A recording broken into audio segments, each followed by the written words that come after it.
Devotion is suitable to every kind of life situation and occupation. Just as at the creation, God commanded the plants to bear fruit, each according to its kind, so also He commands Christians, the living plants of the church, to produce the fruits of devotion according to each one's ability and occupation. Devotion, he says, is to be practiced differently by the nobleman, the workman, the laborer, the prince, the widow, the young girls and boys, the wife. The practice of devotion has to be adapted to the strength, life situation, and duties of each individual.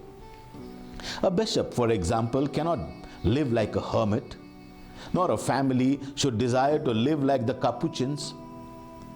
It will be ridiculous if a workman spends more time in the church than his workplace, or if a religious spends most of his time outside his community. However, this sort of fault is very common. The world, which does not distinguish or does not want to distinguish between devotion and the indiscretion of those who consider themselves devout, complains and finds fault with devotion, which is in no way responsible for such disorders. True devotion does not spoil anything, but makes it perfect. When devotion conflicts with any person's legitimate occupation, it is without doubt false. Just like the bee that sucks honey from the flower without damaging it, but leaving it whole and fresh as it found it, so too devotion doesn't spoil any life situation, but on the contrary enriches it and makes it attractive. Devotion makes the care of the family peaceful, the love of the husband and wife more sincere, the service of the ruler more loyal, and every sort of occupation more pleasant and lovable.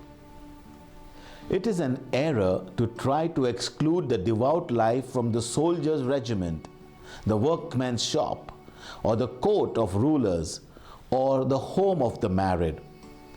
It is true, dear Philothea, that a devotion which is purely contemplative, monastic, and religious cannot be practiced in such occupations. Besides these three types of devotions, of being contemplative, monastic, and religious, there are many others suitable for leading to perfection those who live their lives in the world. This is attested in the Old Testament by Abraham, Isaac, and Jacob, David, Job, Tobias, Sarah, Rebecca, and Judith. And in the New Testament we see how Saint Joseph, Lydia, Saint Crispin lived devout lives in their workshops. Saints Anne, Martha, Monica, Aquila, and Priscilla in their families.